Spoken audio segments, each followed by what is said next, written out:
Left jab, uppercut, leave you laid out on the floor. Try to duck and roll, hit and miss, now you counting stars. Should've practiced more, should've hit the mask, get out there more. Claim that you're the best.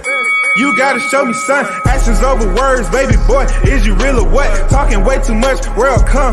Back sports, talking way too much, world come. Back sports, talking way too much, world come. Back sports,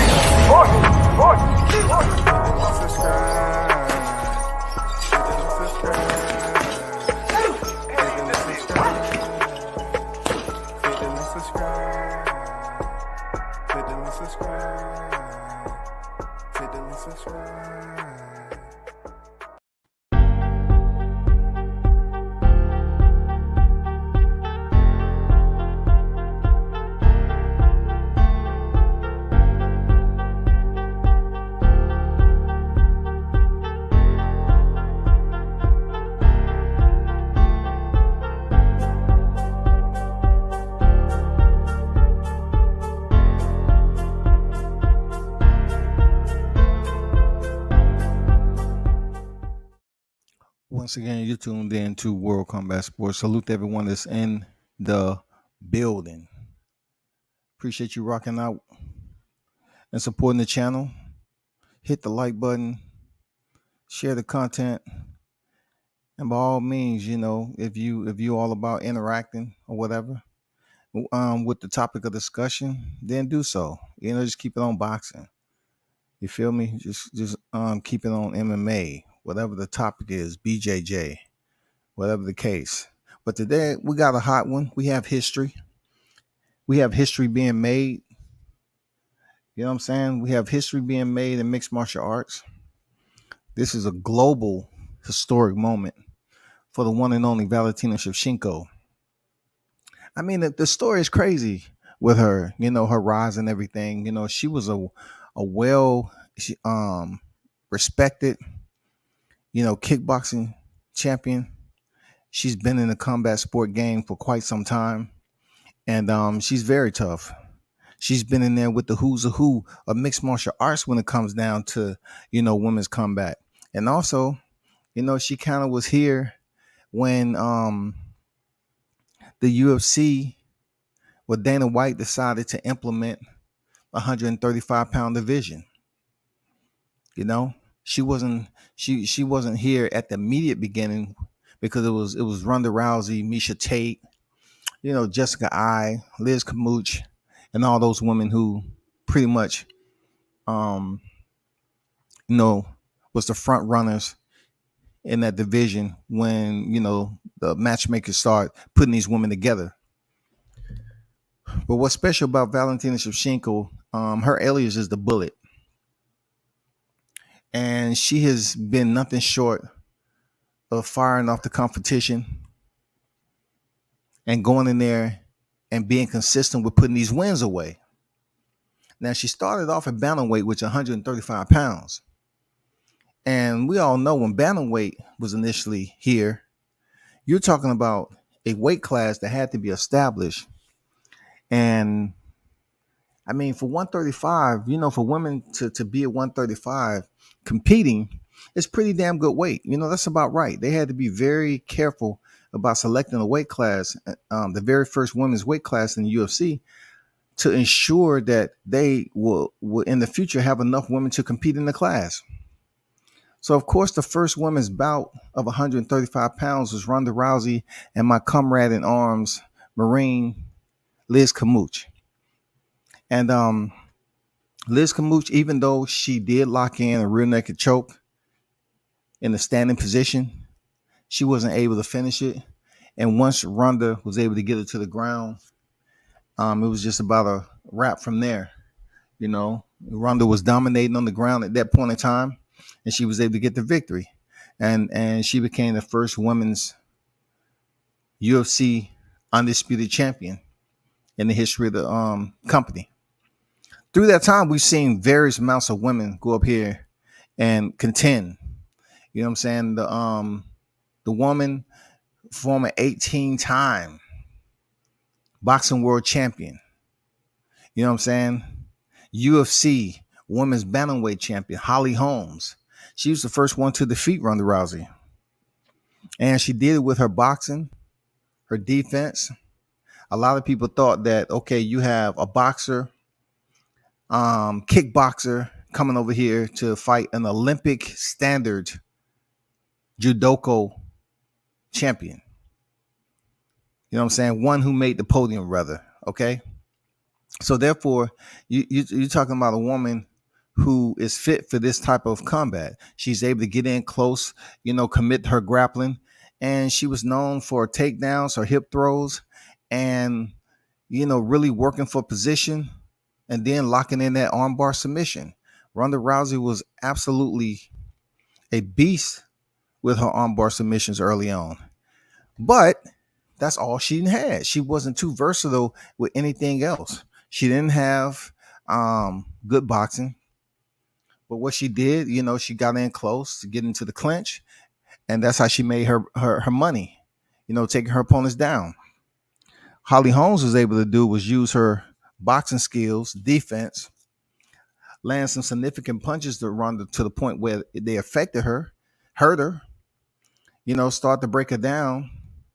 And that punch when she hit her, I believe with the right, and kind of stunned her a little bit, and Ronda hit her with a left high kick, and that just knocked her down to for some brief ground and pound. I don't know if they even let Holly Holmes hit her. I think she might have hit her once while she was on the ground, but she hit her with the high kick. That just about did it, and Holmes became only the second women's world champion in the history.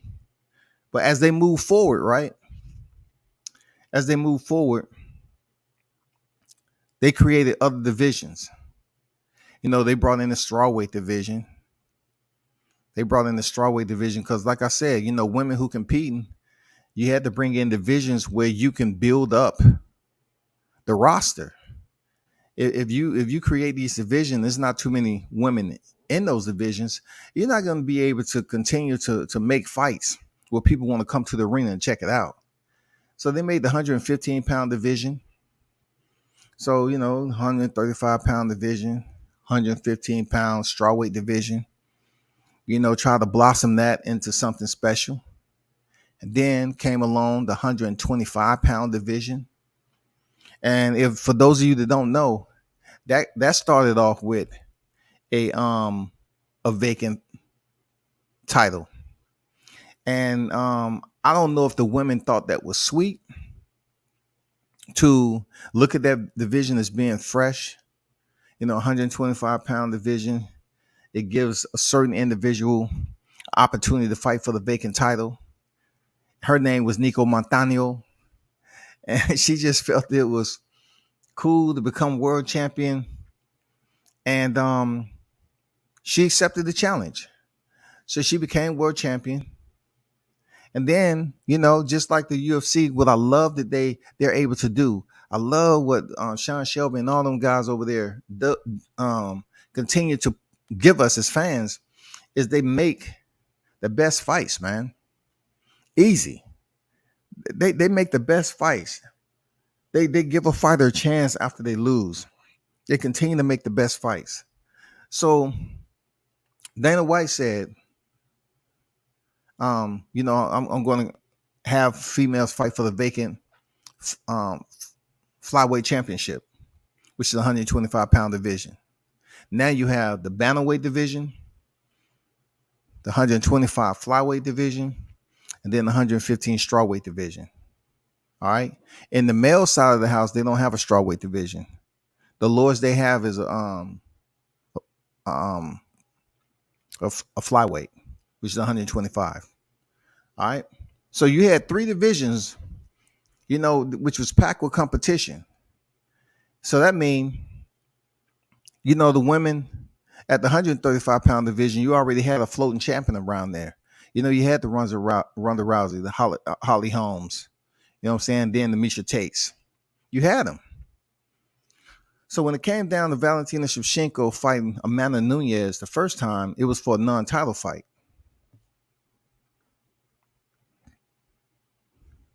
But yet, That was almost like a title fight because they were establishing themselves as two of the best in the 135-pound division. So when Valentina Shevchenko initially came over to the UFC, she fought Sarah Kaufman, and then immediately she fought Amanda Nunes and lost. That was her first loss in the UFC against Amanda Nunes. And she would go to win a unanimous decision against Holly Holmes and Juliana Pena, the Venezuela vixen. And then she would get a rematch. You know, we're talking about fighting Amanda Nunes first in 2016 and then coming up for a rematch in 2017. But this time, Amanda Nunes had the title. Amanda Nunes was now the reigning defending UFC bantamweight champion, world champion. So Valentina Shevchenko went in there for a rematch, and she lost a very tough, competitive split decision to Amanda Nunes. So with that said, she went on and picked up another win, you know, and this time it was at the flyweight division. She say, I fought Amanda Nunes for the title. That was my rematch. Even though the first fight wasn't for a championship, that one was, and I lost. So immediately, you know, Valentina Shevchenko moved to 125 because it was established now. And she was set to face Nico Montano. But Nico had other plans. On fight week, look, on fight week,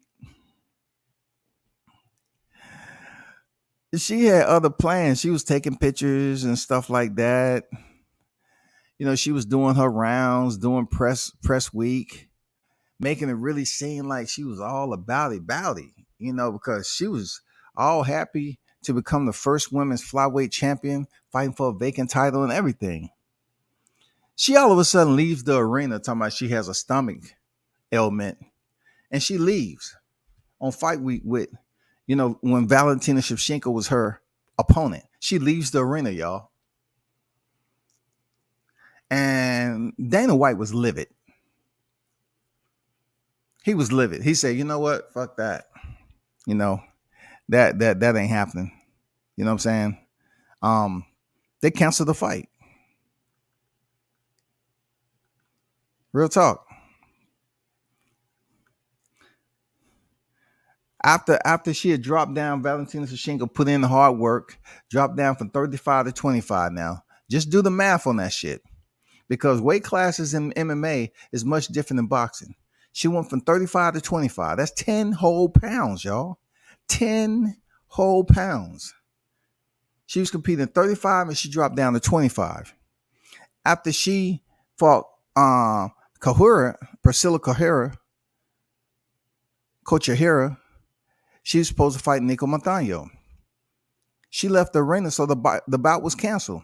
Dana White was absolutely upset about, you know, however this transpired. He didn't buy into it. He was like, you know, fuck that. I don't do it. You know, I'm a penalizer. I'm a strip of the title. He stripped her the title because he felt that she did it purposely, just to, you know, prolong time and everything else. And then she was stripped of the title. So pretty much, Valentina Shevchenko was provided the opportunity to face Joanna Jędrzejczyk. You know who Joanna Jędrzejczyk is. For a period of time, Jędrzejczyk, she was the reigning defending, y'all, strawweight champion.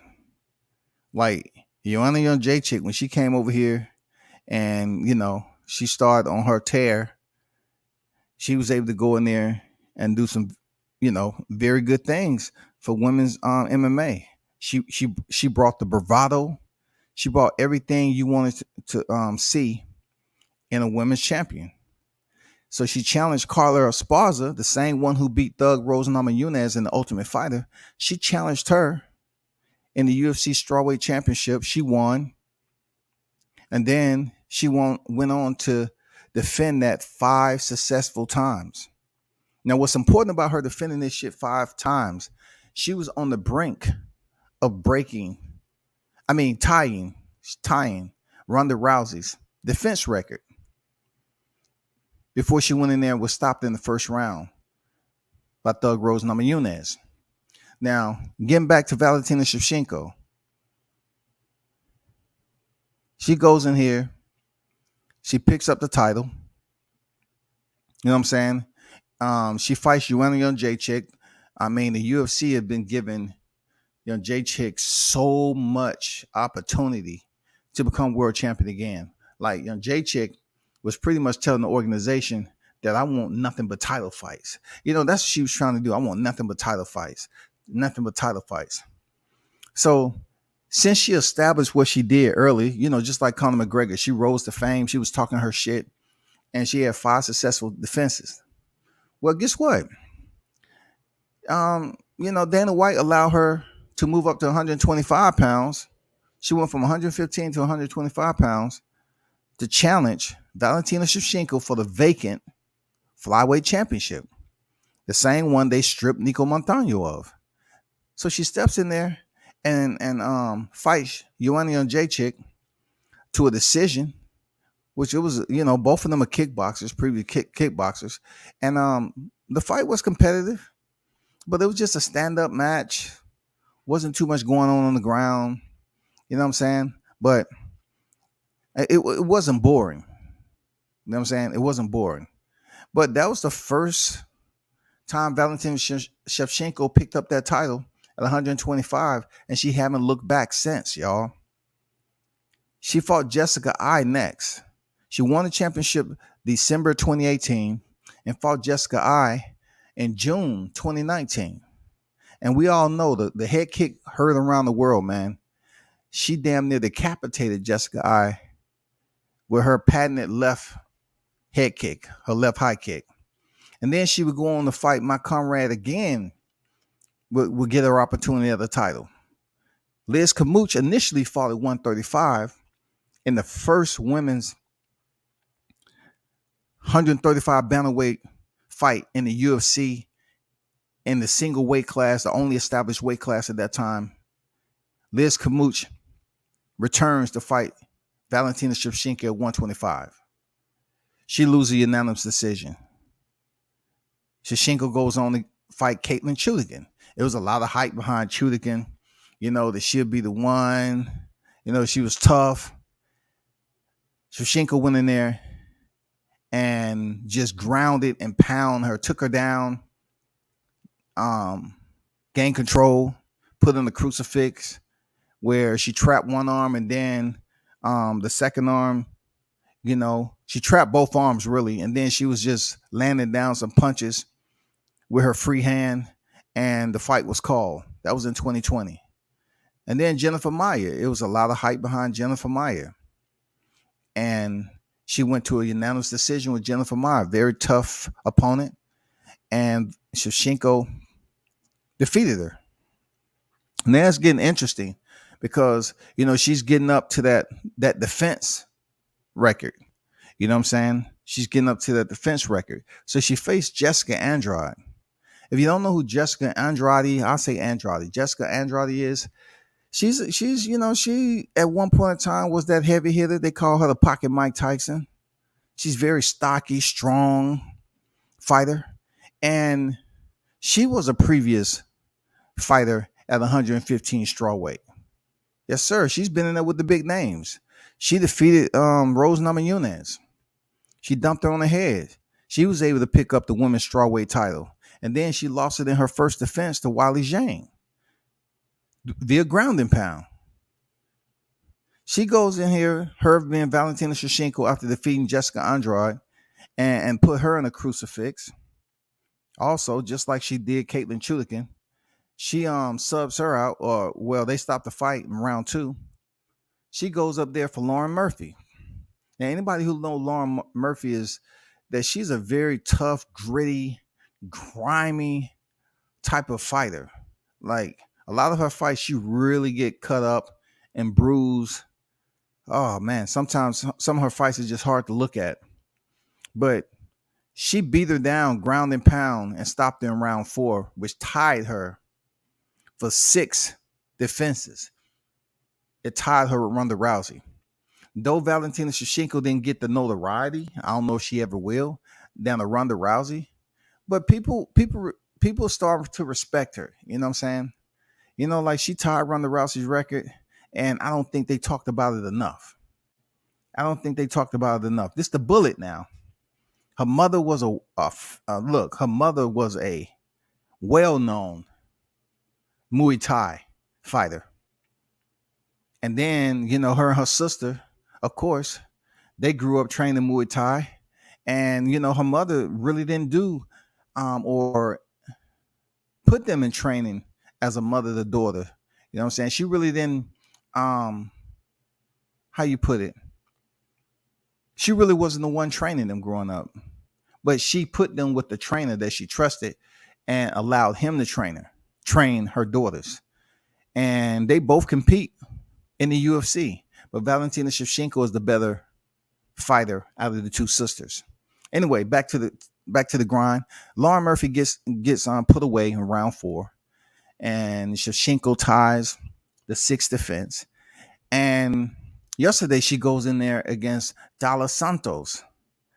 Taila Santos was this up and coming rising fighter. Once again, they have to keep on shuffling the damn roster. You know what I'm saying? They got to keep on putting in the competition to make it interesting, because Shevchenko just about beat everybody. She even beat previous champions that was at strawweight in Joanna Jędrzejczyk and Jessica Andrade. So Taila Santos comes up here. She haven't really fought nobody. You know what I'm saying? But that makes it even more unique, because it's not that much film with her with good competition in the UFC to go off of. And she ended up giving Shevchenko everything she can handle. She was able to take her down at one point. She worked for a rear naked choke, locked in the body triangle, and she really had it locked in. And people was going crazy like, oh, wow, who is this? Who is this fighter? Giving Shevchenko this work. Who is this girl? Can she do it? Can she do it? Oh man, that looks tight. That looks tight. And being the champion that Shevchenko is, man, she was able to work up out of that submission. And one of the reasons is her experience, of course, being a well-rounded mixed martial artist, and also her training on the ground. She didn't panic. She basically had her chin tucked enough to the point where Santos was applying the choke, was applying pressure. But Shevchenko, like I said, her experience in BJJ, her training in BJJ, she did tuck her chin. It wasn't underneath the chin. It would have been trouble if that was the case. And she was able to work out of the choke and work back to her feet. And then even was able to get a hip throw, and took Santos to the canvas. It was a really good fight. Once they stood back up, because that's what Shevchenko was having her success. She was dominating her on the feet. She was dominating her on the feet. But I think the mindset and mentality of Shevchenko is she wants to dominate her opponents wherever they take the fight. She really don't care about anything else. She feels that she's the most well-rounded female fighter in the sport. So if the fighter is BJJ savvy and they're heavy in the BJJ aspect, she feels that if she goes to the ground, she should be able to be just fine. But her opponent Santos had on a deep RNC with a body lock on it, body triangle, and it was tight there for a second. It was tight. Absolutely, it was tight, but she had her chin tucked. She remained composed, and she was able to work out of the choke.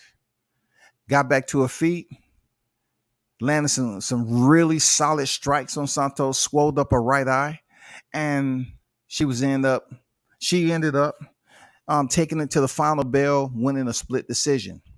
Now, with this win, it gives her 7th title defense.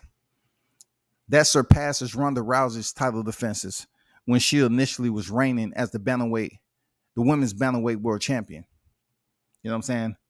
Um, this allows Shevchenko to be in a class of her own with the most title defenses of any woman champion. You know what I'm saying? She has the most title defenses. Now, her compeer, Amanda Nunez, she does have a little bit of bragging rights because she was able to, become bantamweight champion and featherweight champion, 135-pound and 145-pound. You know what I'm saying? But when it comes down to pretty much mirroring what Ronda Rousey was able to do early on, Shevchenko has been able to do that at flyweight.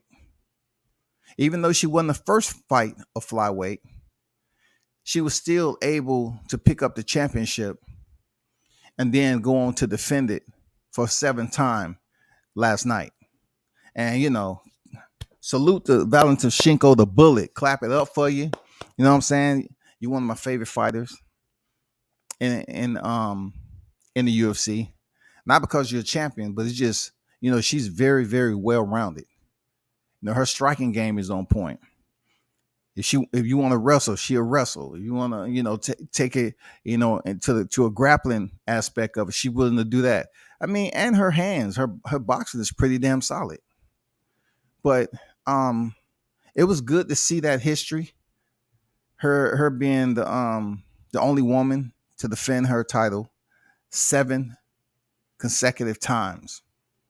7 consecutive times. She would be a future Hall of Famer for sure, along with Amanda Nunez, along with Thug Rose Namajunas, the only female fighter to lose her championship and then regain her championship. You know what I'm saying? There's some history there. But yeah, that was a damn good fight. So let me touch on, let me cross over and take the elevator down to the 115-pound division right quick. So like I tell y'all before, man, I always give these reflections, comparisons, because I actually do this, unlike some other people. They put thumbnails up and don't know shit about mixed martial arts. So in the 115-pound division, let's start with Rose Namajunas stopping Joanna Jędrzejczyk. And then, like I always tell you, that the UFC provided Joanna a second opportunity in a immediate rematch. A second opportunity. She was stopped in the first round by Rose. They gave her a rematch. Boom, Rose beat her. All right. They go ahead and put Rose in there with another tough fight.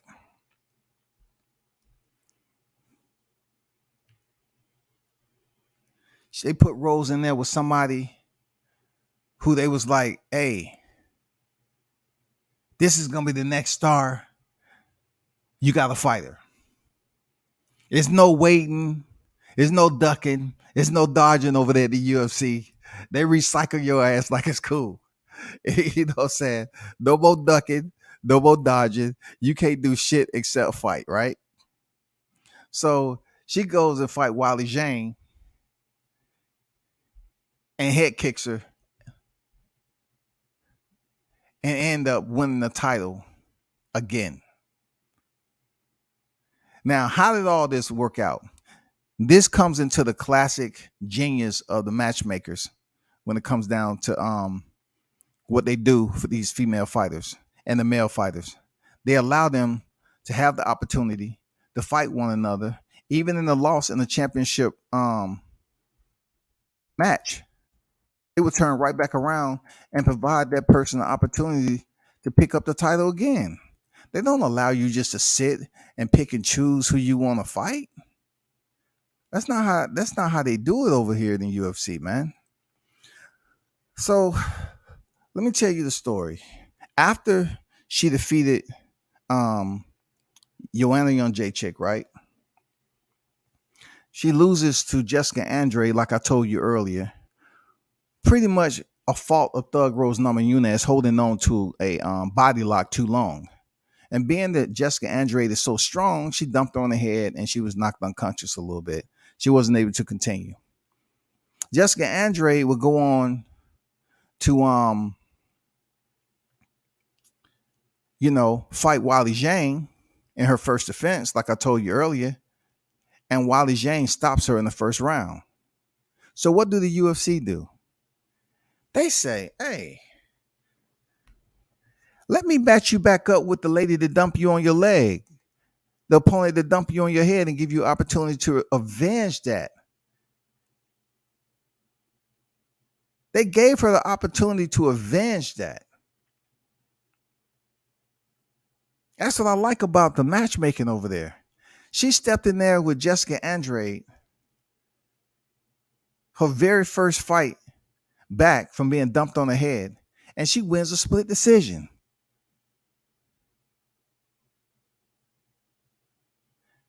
She fought Jessica the first time in May of 2019, and then she fought in July 2020. She went in there and polished up, put some wrinkles to her game, came back and won a split decision.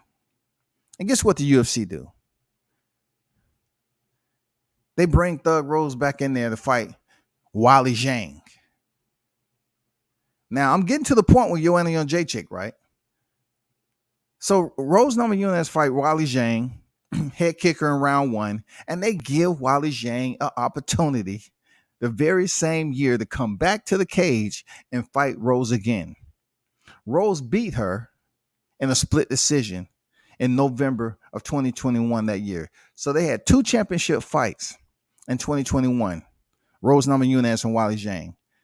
Rose Namajunas defeated Zhang twice.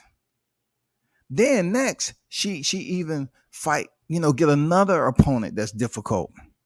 We're talking about ever since she came in from the Ultimate Fighter, right?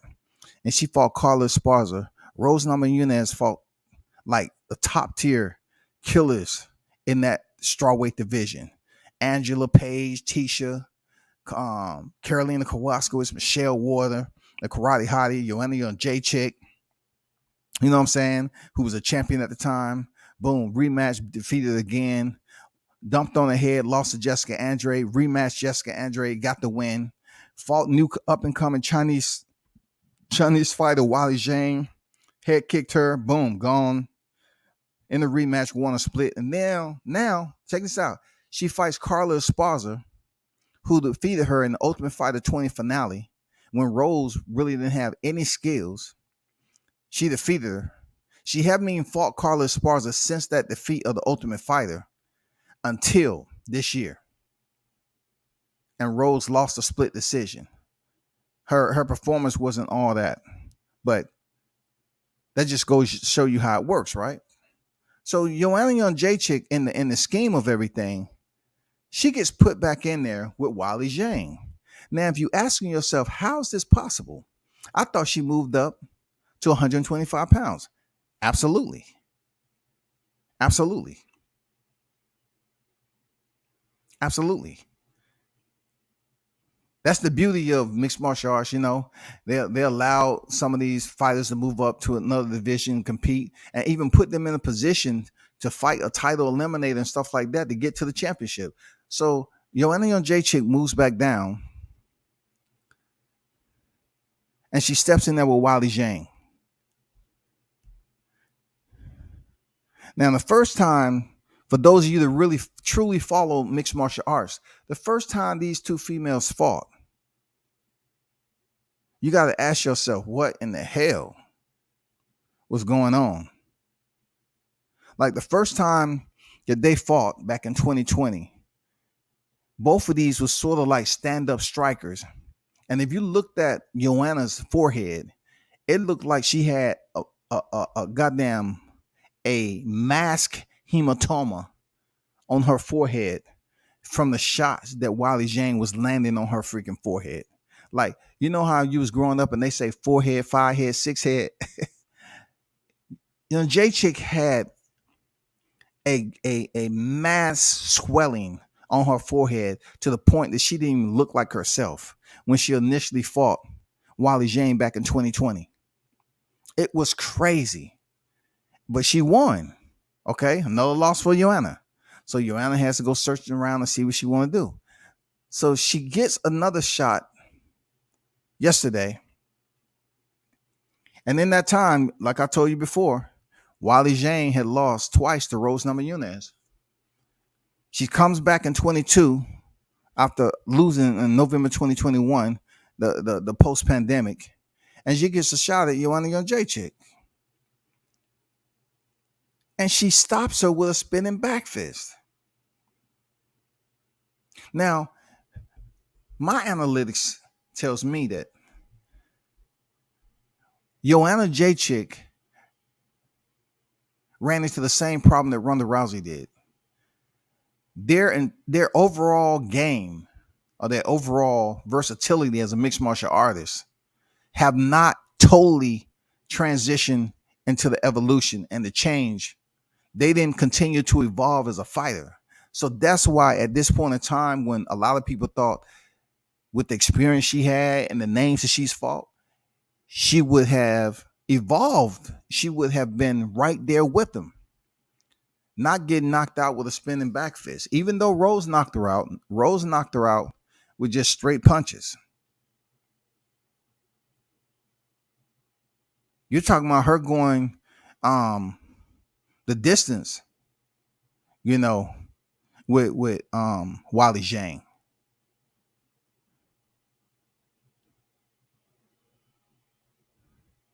She gets a rematch, and Joanna gets knocked out in round 2 with a spinning back fist.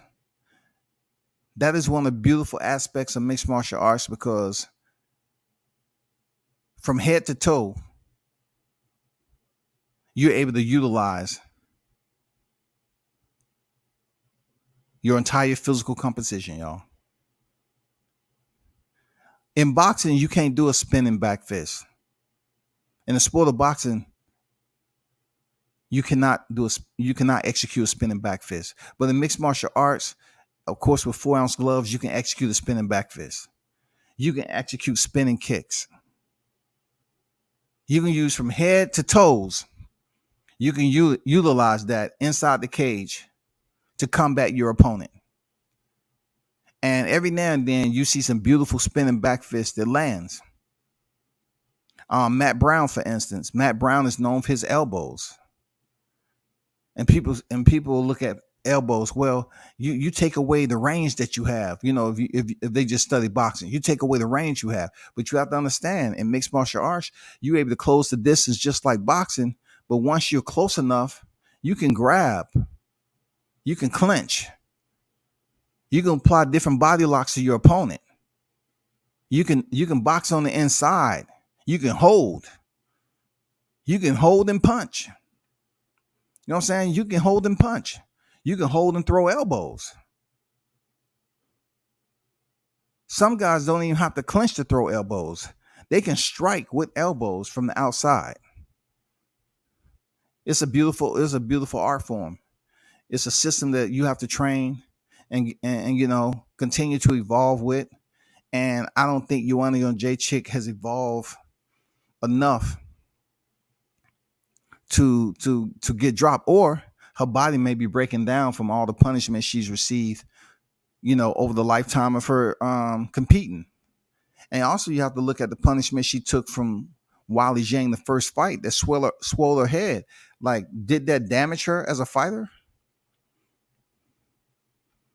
You know what I'm saying? Did that really damage her as a fighter? Is her body just breaking down to the point where she really need to stay retired? Because last night she left her gloves in the cage to basically imply that that was her last fight. She said she want to be a mother. She want to be a businesswoman. She want to go out here and do other things on the backside of her career. I mean, hopefully she's right. Because a lot of times these fighters lay their gloves in the cage. I swear to God, you give several months down the road and they right back in that motherfucker like they never left their gloves in the cage. Joanna, what happened to the gloves you left? Oh, my trainer picked them up and gave them to me and said, hey, I don't think you're done yet. Just take some time off and we'll get back in the gym and see how you feel. We know we need to work on. So just let us know. I'm just saying. Anyway, let me get to these these chats. Shout out to everybody that's in the chat, man. King Mitch on deck with it. One judge gave the fight to Santos. Yeah, it was a split decision. She was strong as shit. Now, anybody who pay attention to women, like I mean, I pay attention to women fighters per se in this summation that I'm giving. I always listen to how they sound. I always look at their cheek structure, the cheekbone structure. I just look at the width of their frame. I just always look at that to kind of determine if they are, so-called, a natural woman. And Santos looked a bit muscular and big, and obviously she was strong. But like always, they supposedly do drug testing on a regular basis. I mean, her voice, she wasn't born like that. She wasn't born no voice that was deeper than mine now. You know what I'm saying? If I was to call her up on the phone and I say, hey, they told me to call Santos. This is he. No, she's a fighter in the UFC. Yeah, it's me. What's up? Anyway, man, let me go, man. Preacher's daughter kicks the fuck out of Rousey. Yes, she did. Teixeira's silly ass gave his fight away. Made rookie mistakes. Had Jerry hurt several times in the fifth round for the same reason he keep trying to take him down, allow him to recover. Got choked out. I think it was more so with Teixeira. Look, we're talking about the Brazilian. Come on, man. We're talking about Glover, who's been in there with you're talking about big names. Glover's been in there with some names. As long as it took him to get that title, the UFC don't play. Nobody's safe, bro. The UFC don't play that. You're talking about one of the older fighters that was in his 40s to win a championship. And what did the UFC do? The UFC put him in there with a tough opponent, his very first defense. Now, him going in there and applying what he knows as a fighter, he went to what his bread and butter is, bro. He's not afraid to clinch and get the takedown.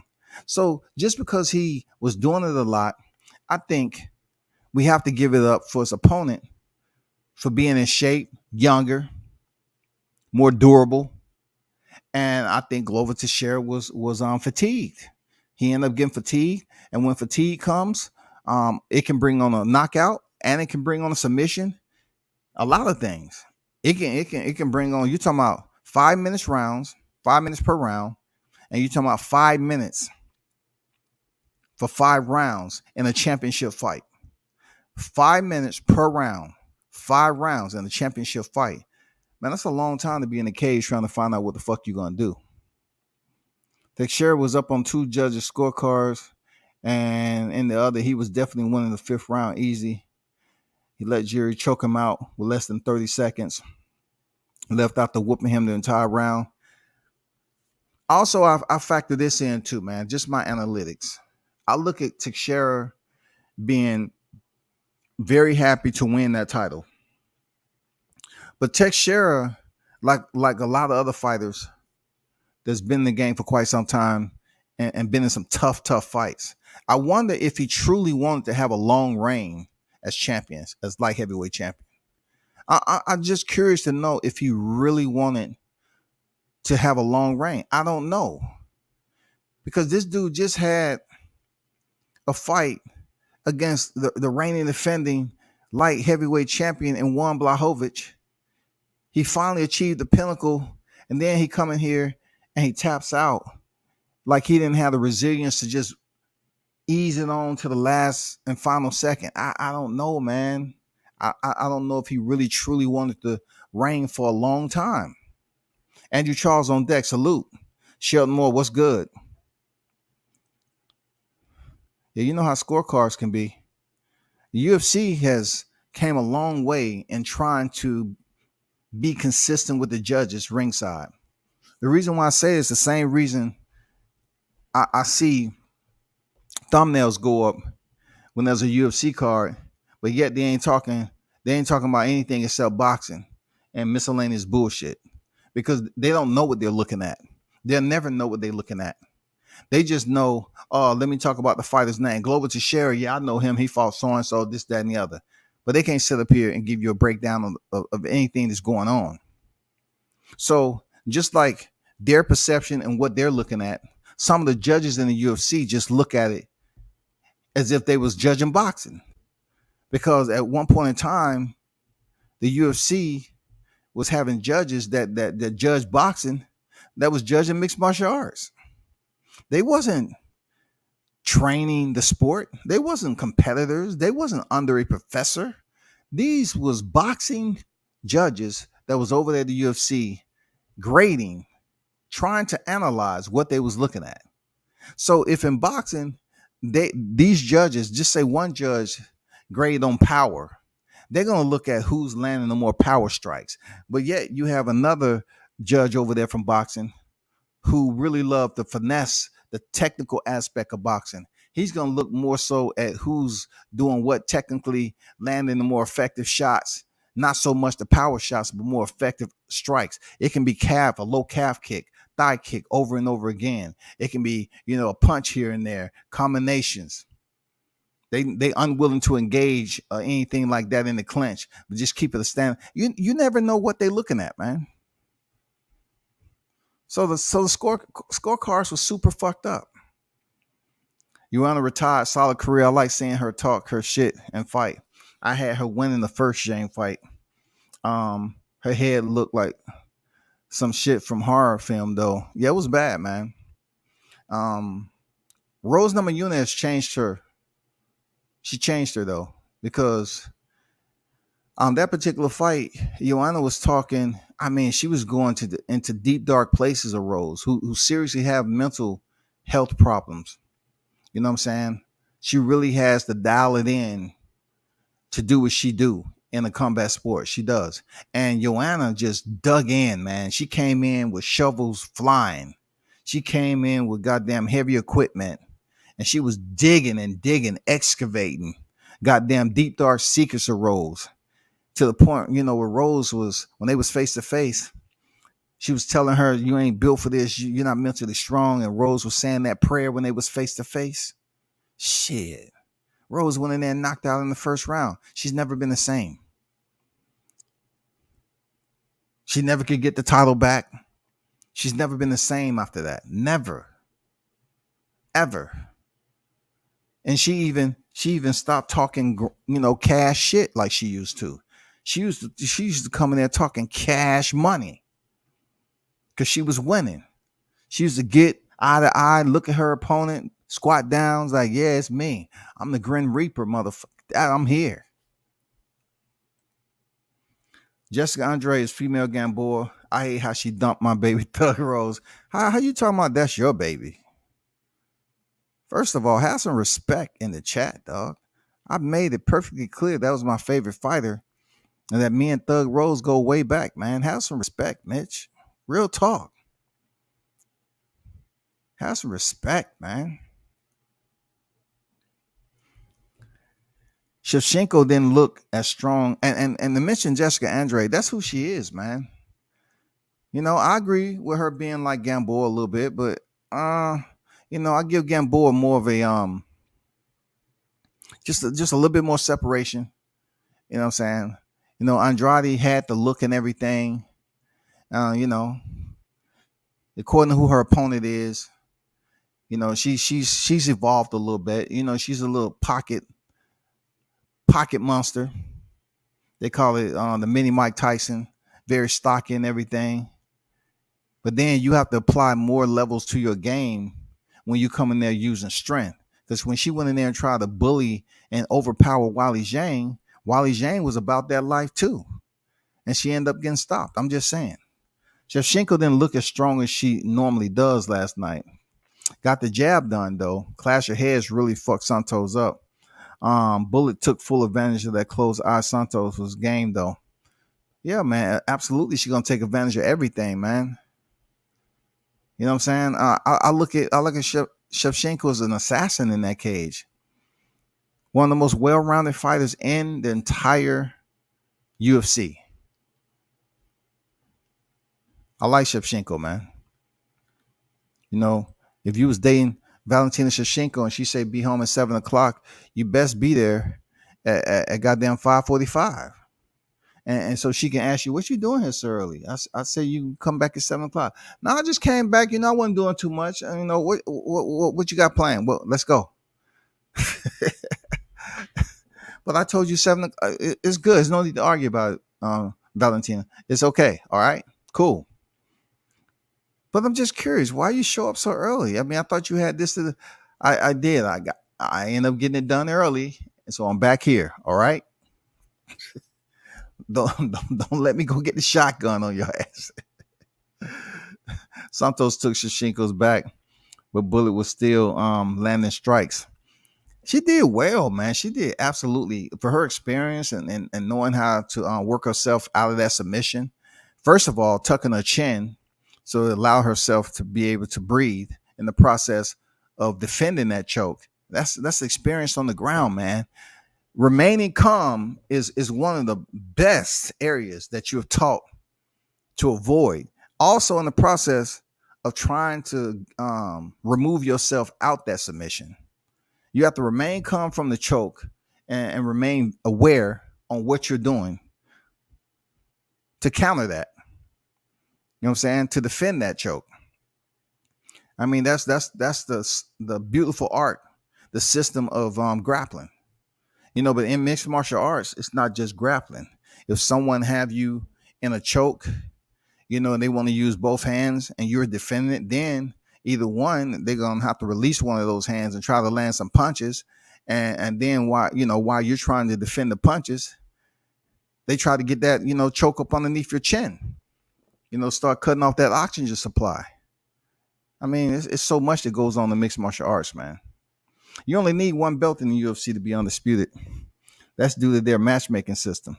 Yeah, it's called organization. It's called having a president. You know what I'm saying? It's called having a president.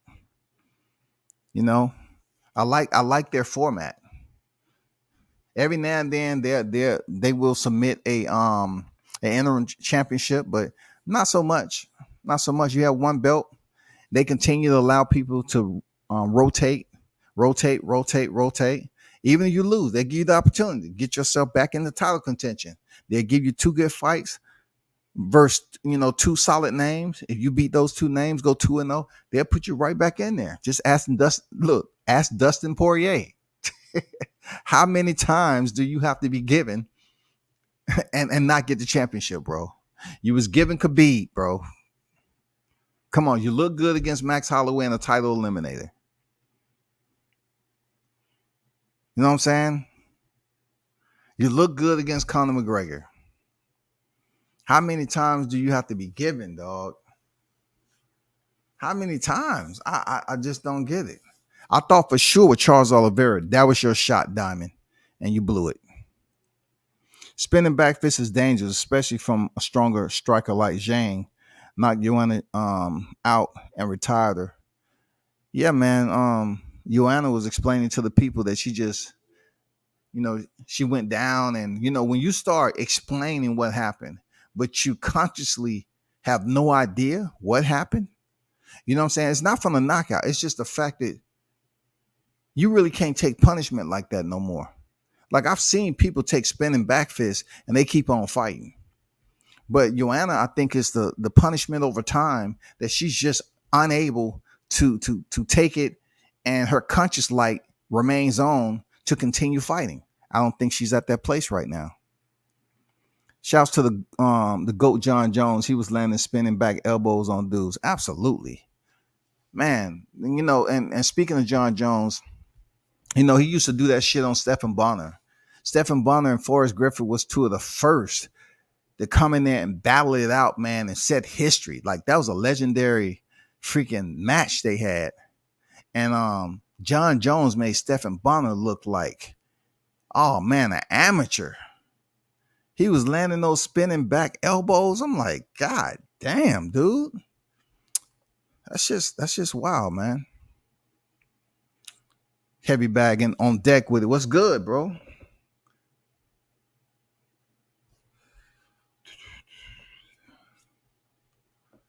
Hold on for a second. Let me go back up here.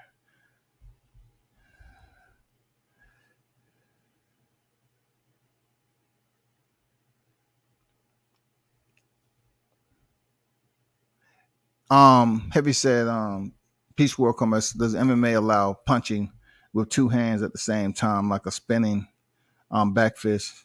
I once saw Emmanuel Augustus do it in a boxing match.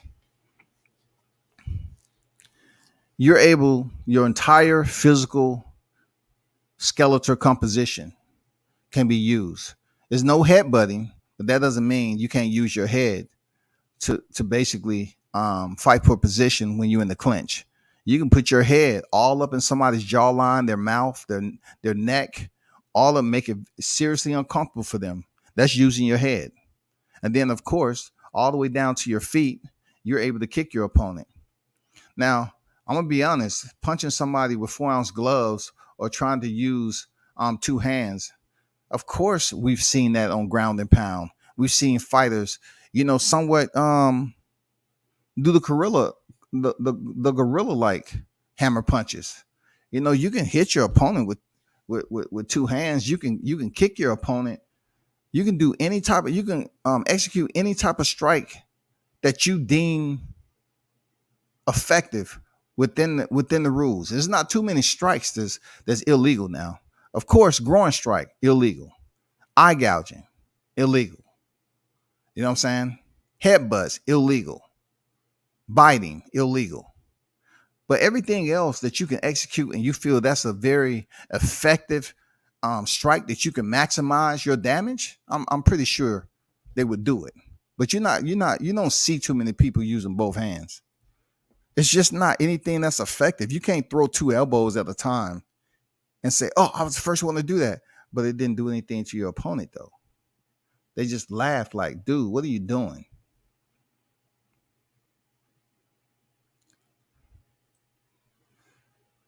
Teixeira admitted the body shots he took from Jerry drained him.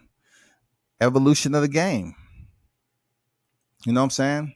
Just look at how Alistair Overeem stopped Brock Lesnar. Brock Lesnar was huge. He got some of the biggest hands. He came over to mixed martial arts because, he actually trained mixed martial arts. So back then, the sport was continuing to evolve.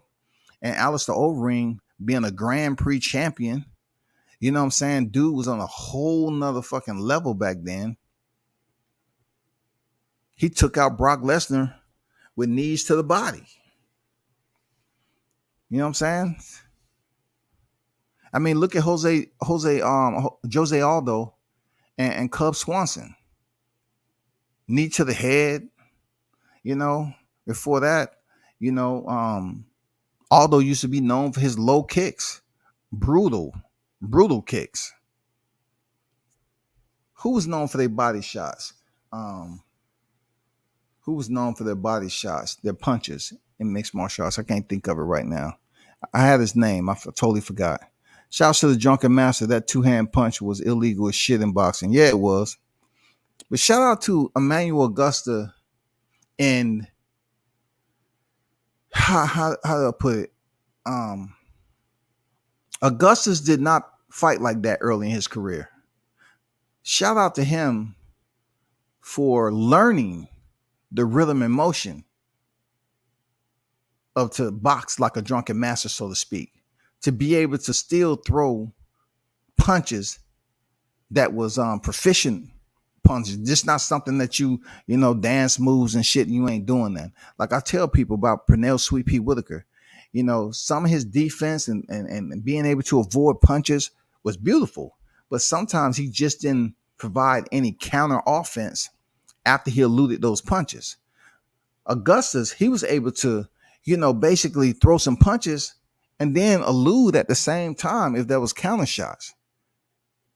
He didn't used to fight like it, but it's just amazing he was able to learn a rhythm. You know what I'm saying? A fluency like that. That was fun to watch, man. Floyd said that was the toughest fight he had, man. You know what I'm saying? We need a few modern day chop Corleys and Emmanuel Augustus to challenge these young boxers like Boots versus Ortiz, Conor Ben. Boxing has changed overall, bro. You know what I'm saying? Boxing has changed. Who would take on the Emmanuel Augustus style? Who would take on the Emmanuel Augustus style though, and be able to have that rhythm? Who can you say right now in boxing can throw punches with effectiveness like Augustus did and still stay in rhythm? You know what I'm saying? And be able to move around and avoid punches. I don't see that. I don't even see people actually emulating Prince Hassim, Prince Ahmed. I don't even see anybody who was able to do that effectively, because that is an individual who's very, very explosive. Very explosive now. This dude had mad power. The way he used to move and send those power punches from all odd different angles. Oh man, he was sick with it. He was sick with it, man. This dude was blessed with something that you have to be innately gifted with. Good shit, Mitch. Good shit. Have some respect, my baby Thug Rose. For real, man. Have some respect. Don't come in here, man, trying to act like you didn't know already, bro. For real, you've been in here too long for that. Thug Rose, man. That's my baby. Baby to report on. Report on. Okay. Shout out to the boxing section in the building.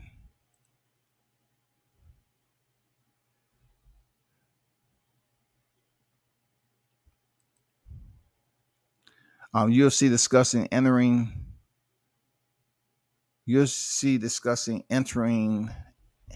an interim title in Usman's division. I guess they're trying to build someone. Kobe is the second best in the division. Okay, what I do know about Kamaru Usman is that he's finally fighting Leon Edwards. Finally. Leon Edwards get his shot. He couldn't get back in the country in 21, due to paperwork issues, and he got sick or something like that. He had a situation with Jorge Masvidal. I mean, this is the Demetrius Andrade. Look, this is the Demetrius Andrade of MMA. What I mean by that is people say, oh man, Leon is the guy. He's really good. Just put him in there with the right opponent. The one thing about it, people say how good he is, but now he's finally getting a shot. We still waiting on Demetrius Andrade to get the shot, but Leon Edwards, he gets his shot against Kamaru Usman. He gets his shot, Shawty. He gets his shot. Finally, we get to see if Leon Edwards is as good as everyone said he was. We didn't get to see him with Jorge Masvidal. We didn't get to see him with a lot of fighters. I know Saeed, it was an eye poke situation, I believe. But now we get to finally see Leon Edwards get his motherfucking shot, because pretty much Kamaru has cleaned out his division. He defeated Kobe Covington twice, dog. Come on, man. First of all, he defeated Tyron Woodley. He defeated Jorge Masvidal twice. He defeated freaking Kobe Covington twice. You know what I'm saying? Gilbert Burns. Dude is on a tear. And now he gets a fresh opponent, Leon Edwards. Let's see how that works out. And I look, to be honest, I don't know why they're making an interim title for the welterweight division. Why do they even need it?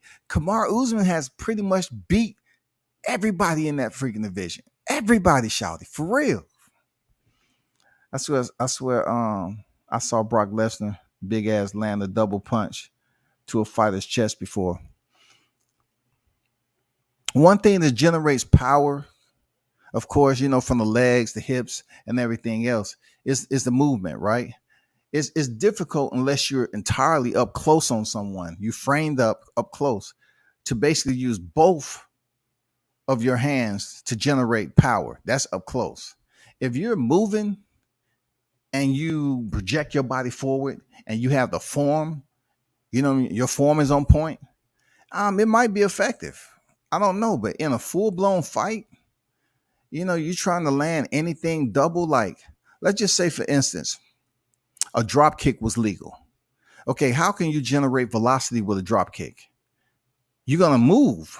You're going to generate some type of movement forward, whether you want to run, jump, whatever. You're going to generate movement, velocity, and you're going to lift yourself up. You're going to launch yourself, jump in the air, and both of your feet supposed to hit your opponent. Now that is a way that your feet can generate enough power to do damage. As you see in mixed martial arts, what do you see?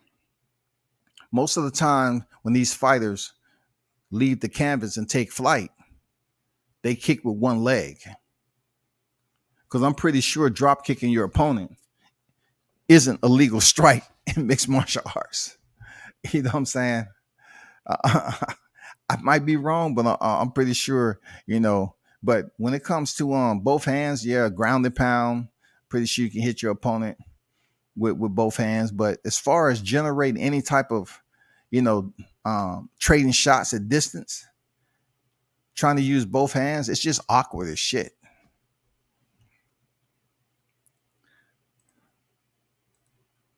Emmanuel Augustus was out there boxing like one of them dancers from Cool Runnings.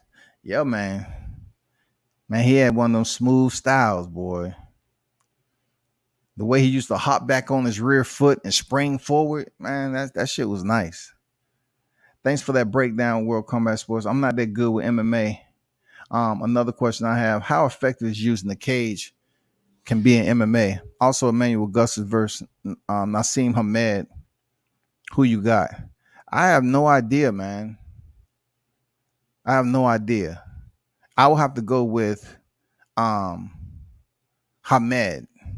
in that one. But you asked the question, how effective is using a cage can be in MMA. From what I've experienced with going to some of these schools, right? And what's tough as shit is that they have obviously experienced instructors there. You know what I'm saying? So you go to these schools and see how some of these guys that's in mixed martial arts, as you know, some of these fights are on TV. You go in there for the education. You don't go in there Google-eyed.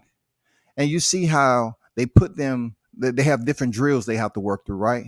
And some of these drills start with your back being on the mat and your sparring partner in top position, and you have to work out of that. Or any type of scenario you can think of. Then they go to work off the cage. You have to do drills to work off the cage. They put you in these scenarios. And once again, your sparring partner has you in a dominant position, and you have to work off the cage. It's very, very important. Extremely important to know how to work off the cage. Knowing how to box off the cage, just like a boxer who knows how to box off the ropes. A mixed martial arts should definitely train how to fight off the cage. If you look back in mixed martial arts, what did they try to do? Time they was placed on their back or they was seated. What did they try to do? Move up against the cage. What did Conor McGregor try to do with Khabib Nurmagomedov, a Sambo champion? When he was taken down, he wanted to scoop, and put his back up against the cage so he can climb the cage and get back to his feet. Why? Because you have that stability there, man. You have that fence for your stability. So he wanted to, try to use that to work on his base to get back to his feet and get the fight standing again.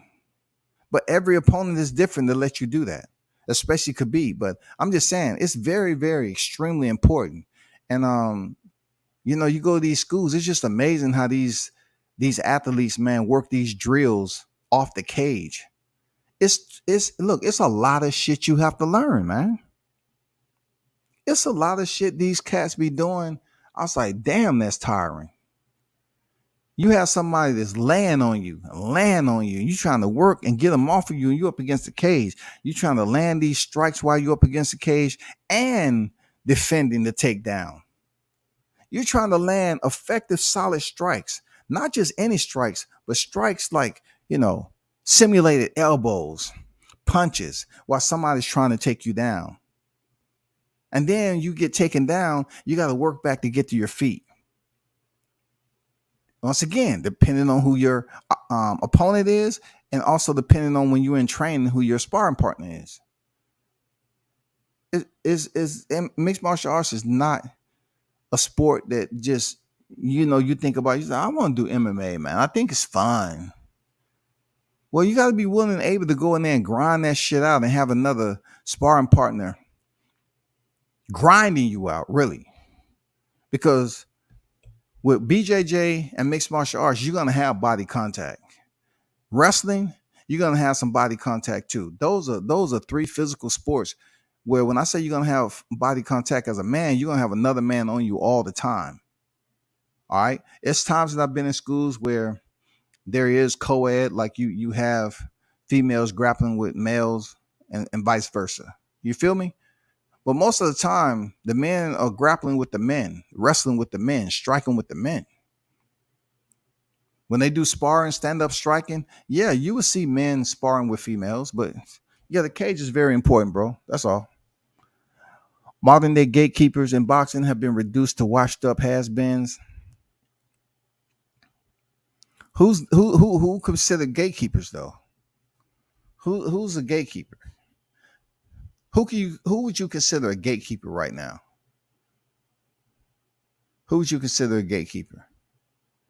You consider Derek Chisora a gatekeeper? You wouldn't consider him a gatekeeper because he ain't keeping no gate.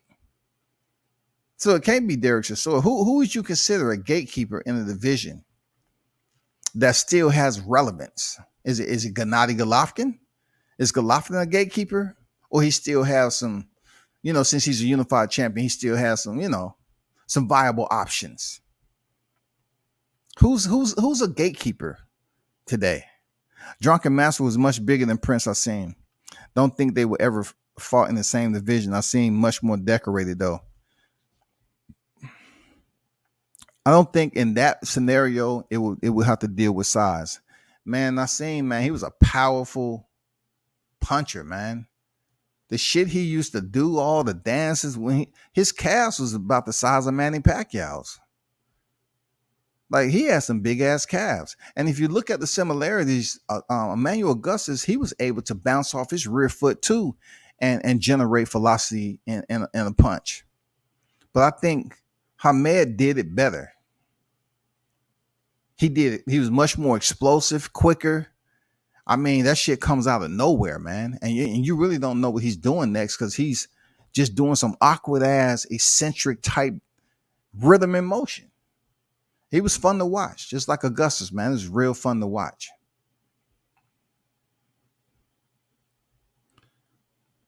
Yeah, man. Thanks for asking. Cain Velasquez is still confined and, no bail. He's gonna be, set to go on trial. Of course, he's indicted. And primarily because,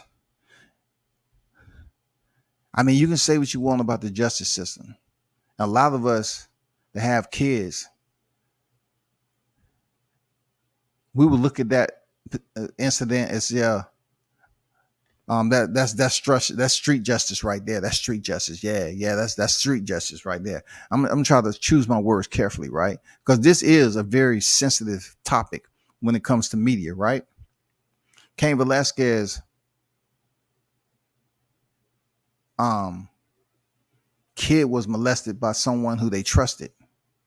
Now, this what I seen, not to get off topic. This what I seen when I was like, especially on base and freaking, in town. Everybody wants to be a daycare. They want to be a daycare provider because there's easy money. And a lot of these motherfuckers don't have license. But the more fucked up part about it is the relationships that you establish with people. And just because they're living a lifestyle that you say, they got it going on for themselves. This particular dude had a nice size house, had a playground out there. It looked the part.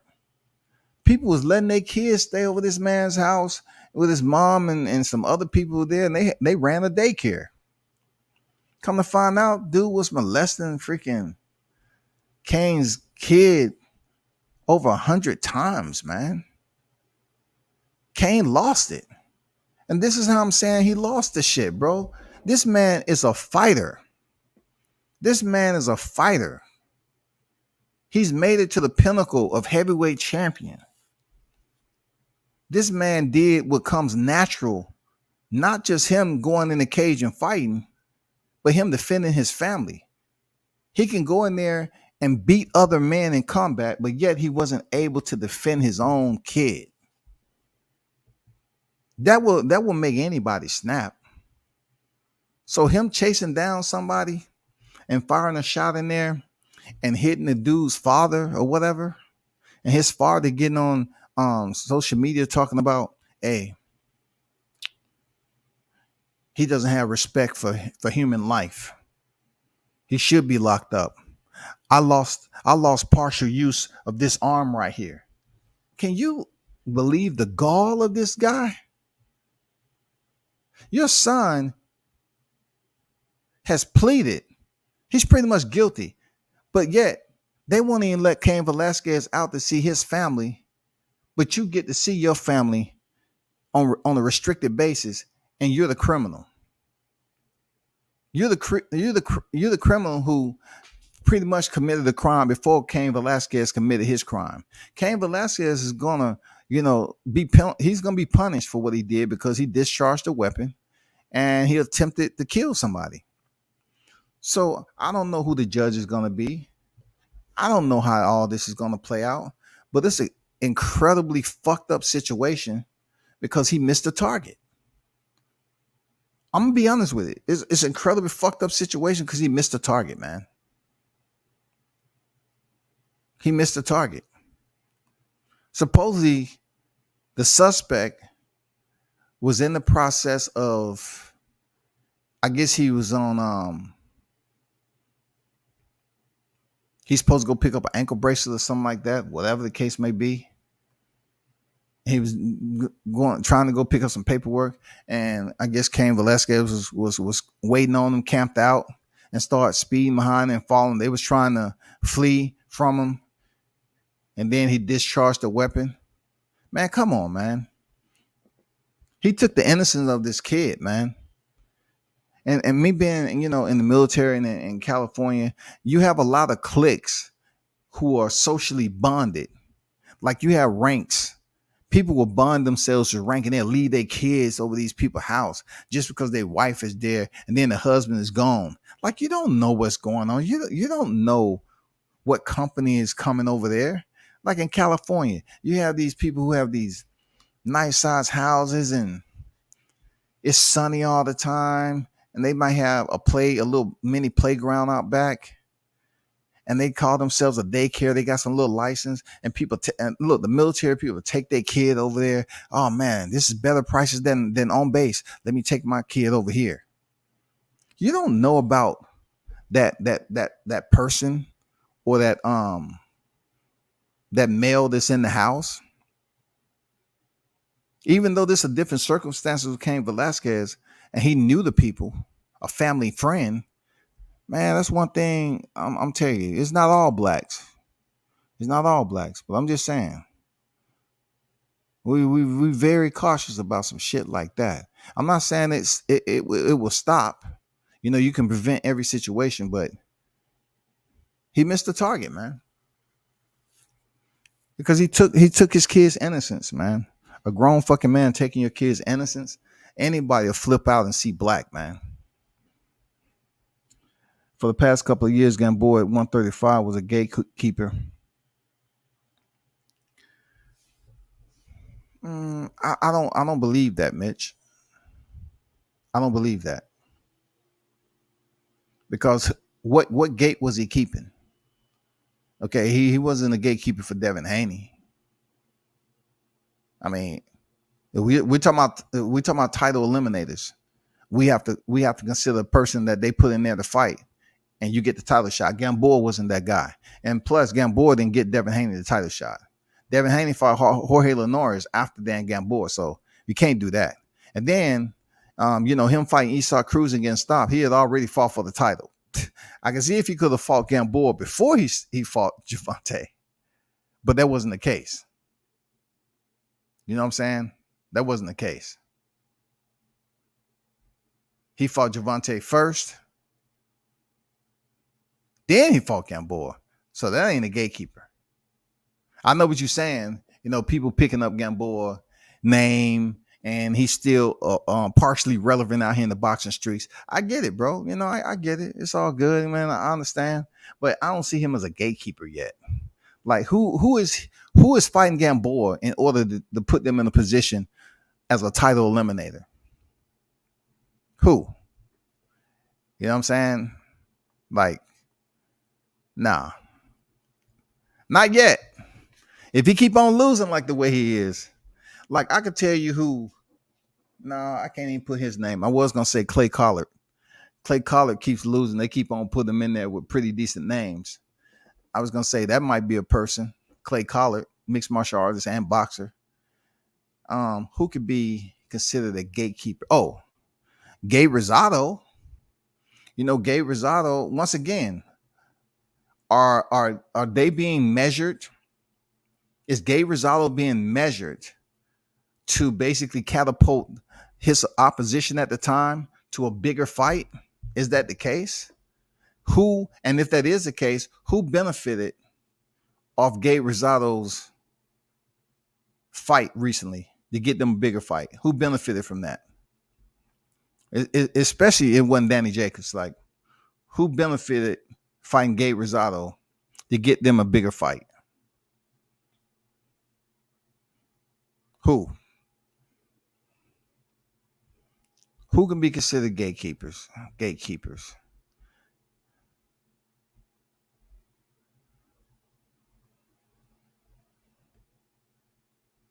Dillian White could have been a gatekeeper. You know what I'm saying? Dillian White could be a gatekeeper. Now that he's finally fought, Tyson Fury, now they're gonna offer Dillian White names. Even though he's been in there with the Joshuas, he's been in there with the Alexander Povekins, and he's been in there with the Tyson Furies. You know what I'm saying? He's become the Jorge Linares. So Jorge Linares, we consider him somewhat a gatekeeper. But Dillian White, he may be that guy. He may be that guy. Because now all three of his losses are knockouts. But still, people are gonna look at Dillian White like they do Derek Chisora. They're gonna say, "Oh man, he comes in there, he bring it. He's tough. By golly, he's tough." They're gonna keep putting him in there, and because they know he's gonna bring the pain. However minutes it lasts, and it's gonna end bad, or it's gonna end at the final bell. We don't know. But he's on the verge, man. Dillian White, he's there. Real talk, he's there. He's young enough to be a gatekeeper, bro.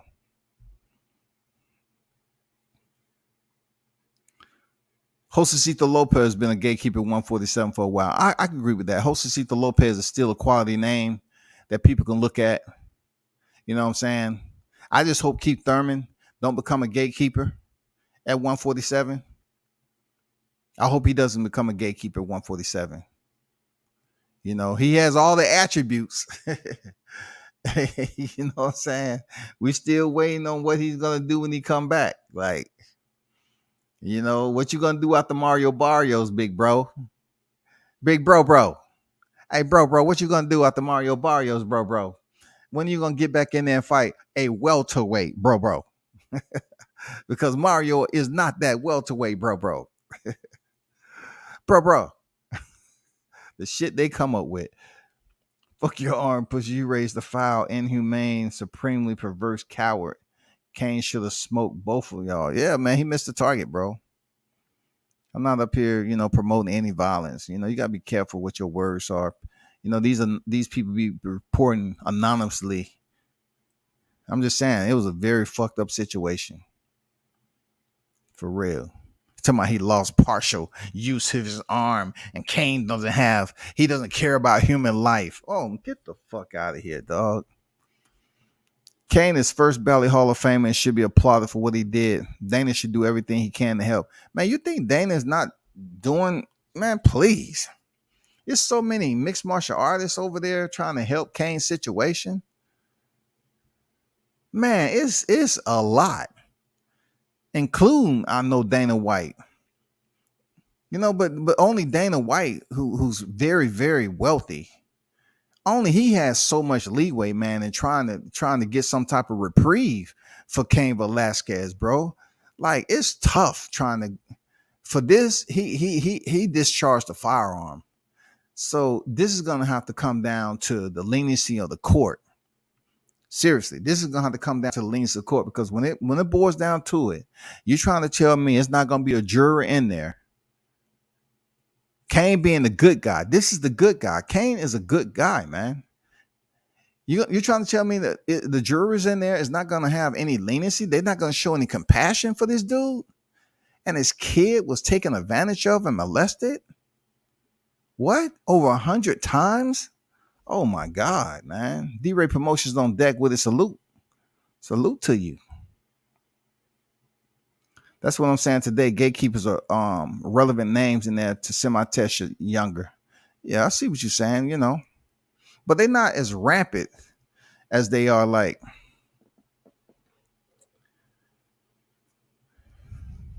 some might say Rigo was, would be that guy, but nah. It's hard to say what a gatekeeper is, man, this day and time. Because boxers don't stay around like they used to. It seems like the promoters don't really give them opportunity to become gatekeepers. Like in mixed martial arts, we can say we got some gatekeepers. Donald Cowboy Cerrone, we can say he's one of those guys. Like, come on, man. You know what I'm saying? Joanna Young J Chick, she's been one of those gatekeepers, dog. Real talk. Jessica Andrade, she's been one of those gatekeepers, man. Mosey just benefited off fighting Gabe Rosado. They trying to match Mosey everywhere now. Yeah, true. That's why I mentioned Gabe's name. Yeah, you're absolutely right with that. He gonna get his ass whooped if they ain't careful. I mean, he has that Mosley pedigree, and they moved him. In my opinion, they moved him pretty nicely. You know what I'm saying? He had little hiccups along the way. He wasn't as good as people thought, especially when he was on that show. Yeah. He still got time though. Today's gatekeepers are former champs that are still fighting. Yesterday, gatekeepers were tough dudes who probably haven't reached the height, but are formidable every fight. I agree with that.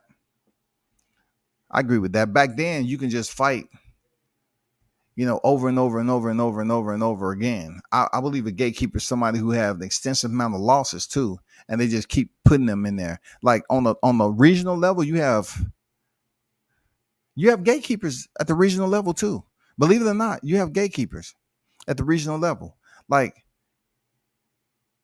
it's not the kind of gatekeeper that we see on the higher tier professional boxing. The gatekeepers that we see on the regional tier are individuals that has experience, but they put in there with upcoming fighters. These fighters are not going to go in there and beat this guy with all these losses and get a big damn shot at some regional title next. No, they're gatekeepers in a sense like, okay, so-and-so, man, look, I'm going to tell you, he got 17 losses now, but he's good experience. I want you to go in there and test yourself. They that type of gatekeeper. Go in there and test your skills. And then we're going to think about actually, giving you a fighter that's 0-4 next. You beat that fighter 0-4, we're going to give you a fighter that's 1-6. You beat the 1-6 fighter, we're going to give you a fighter that's 1-2. And then we're going to try to give you a debut fighter. You beat the debut fighter, we're going to give you a fighter that's 2-1. You know what I'm saying? They're gatekeepers like that. Cain had every right to put his ass in the dirt. He did, man. It's no option. He missed the target. It's very, man, he missed the target, bro. It's man, it's disgraceful, bro. Real talk. It's very disgraceful that's going on with that. But Berlanga needs 15 more fights before he can fight a gatekeeper. Man, a lot of people criticizing Berlanga last night, but I look at it like I saw a lot of things he did different. Like he actually tried to box. The fight wasn't that entertaining, but it's boxing at the end of the day. Like when he was leveled out with wins and knockouts, everybody was like, oh man, even Berlanga saying, I'm a monster. He found out he wasn't a monster. Okay. He found out he was Komodo dragon. He wasn't Godzilla, goddammit. You was Komodo dragon. You wasn't Godzilla. He had to switch it up because he's a youngin. He's a young hitter and learn how to box. Now, of course, he was in there. He wasn't in there with a slouch, man. That guy who went to distance with Zerto. This guy wasn't a slouch. But what I liked about what Berlanga was doing, he was boxing. He was trying to work on his shit. He didn't look good at pockets of the fight, but he was still trying to work on his wrinkles, man. You have to credit him for trying to work on his wrinkles. How else is he going to do it? In sparring? No. You have to come in here with an experienced fighter. Top Rank is putting him in there with some pretty solid names, man.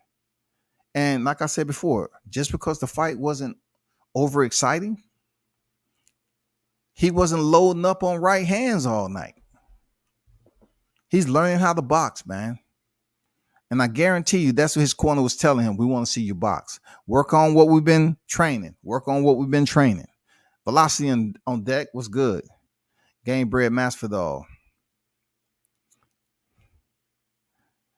Different subject, but that Tank versus Rolly epilogue is comedic gold. Tank telling Bullet to shut your bitch ass up in the middle of the fight was hilarious. Yeah, man, they was disrespecting Bullet. Bullet's a real one though, man. You know what I'm saying? In real life, from what I found out about him, you're real. He just he has some type of bond with Rolly. He feels that Rolly can outbox 90% of boxers. Now, those boxers might be boxers in a haunted house on Halloween. I don't know what boxing he's talking about. Shipping boxing, FedEx, Home Depot. I don't know what boxing he's talking about. Maybe he can then put some stuff in a box better than 90% of the boxers that's out there at Home Depot. But he cannot be talking about this sport. Because we all know Rolly can't box. He went out on a very, very long limb talking about Rolly can outbox 90%. No, stop it. Rolly can't box, bro. Rolly cannot box. And, he has this loyalty. And, like I said before, Rolly never did anything to me, man, in person. He's pretty cool cat in person. I'm not going to lie. I have to be honest with myself, like I always have. Rolly's a pretty cool guy when I met him in person. But what he does and says to other fighters is where he becomes a different dude. Like, if you're going to talk all that shit to those constituents of yours who's competing in the sport too, you got to get in. You got to get in the square. You got to get in the square, Rolly. And you got to stand on your shit. You can't be sitting down. You got to stand up. And you wasn't able to do that with Tank. You said one round and you came out there. No, I fool you. I'm not going to try to take you out. I'm going to take you out later on the fight. Yeah, I'm going to take you out in the 6th round. Just wait. Shit, and goddamn came in there throwing some shit. And goddamn Javante cut the lights off. Sent that man into the dark room of percolation. Here comes the percolator. Here comes the percolator. Here comes the percolator.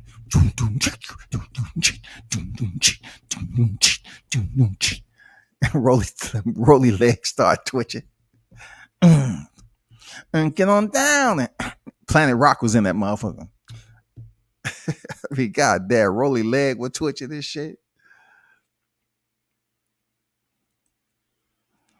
The goddamn, he thought that shit was Beat Street 3.0 up in that motherfucker. Rolly started to break dance. Beat Street, the king of the beats. Shouts to Meech for keeping Mama Tank calm. Yeah, for sure.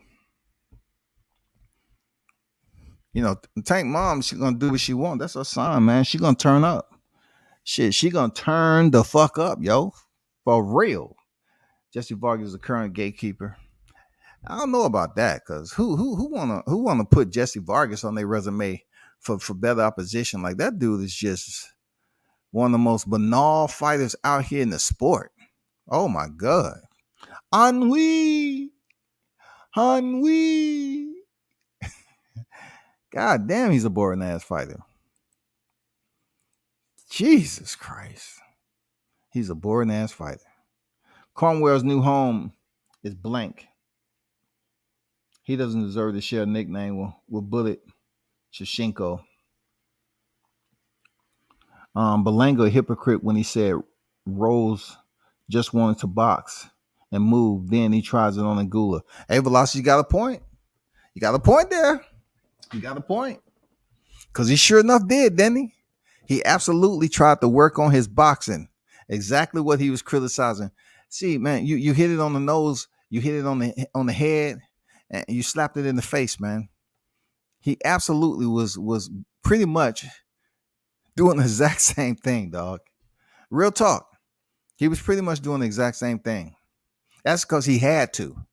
He had to do the exact same thing. He couldn't come up here and do anything different. He had to do the exact same thing. Real talk. Great point. That's a great point, Velocity. That's a great point, man. Real talk. Because he was criticizing Rose for going in there boxing, surviving, but yet he was moving around the ring boxing. I think more so for Belanga, he was working on some shit though.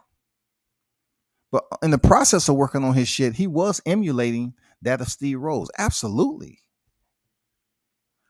Tank versus Santa Cruz was in October, further dispelling rollback Rick.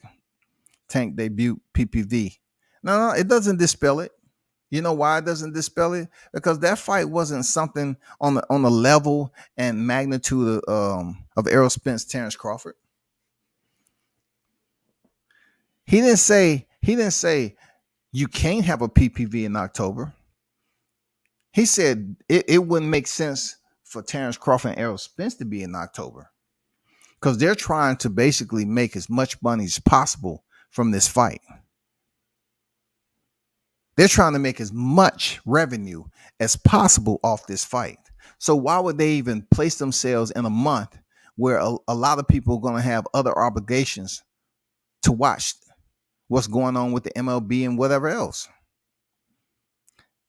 Miss, you just mad because he came back with that Deontay Wilder. He said that's because it was in the contract. He got you, bro. He gave you that counter hook, man. He got you, Mitch. You gotta admit to it. You gotta admit to it, dog. He got you with the counter hook, bro. Rick be knowing his shit, bro. For real. Come on now, Mitch. Come on, stop it.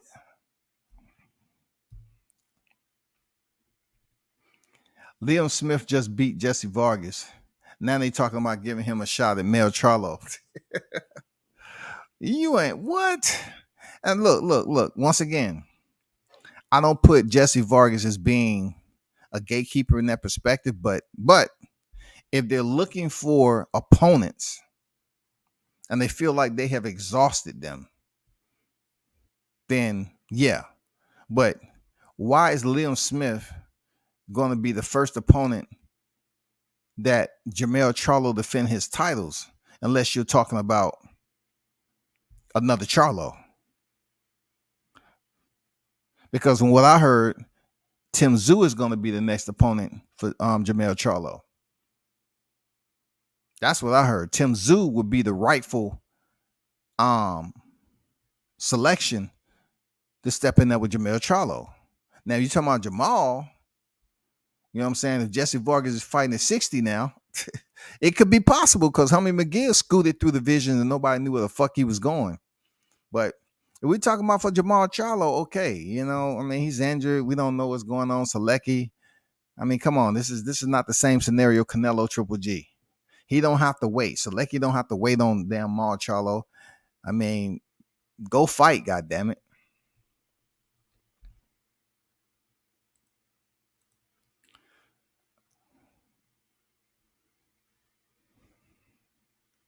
No, that ain't true. That ain't true. Shit. Man, I know he goddamn getting fucked up out there, man. Please.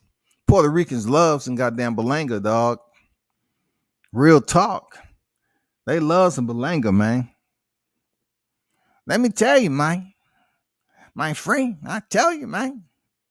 When it comes to Belanga, man, it's love from the heart, man. You understand, my friend, man? It's love from the heart.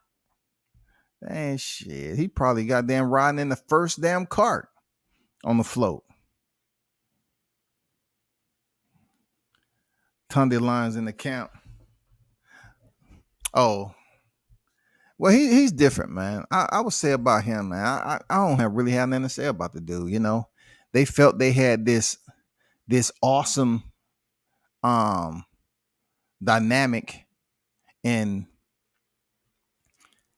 him sitting up there training mitts and doing all this shit with Anthony Yarde. He didn't need no sparring partners.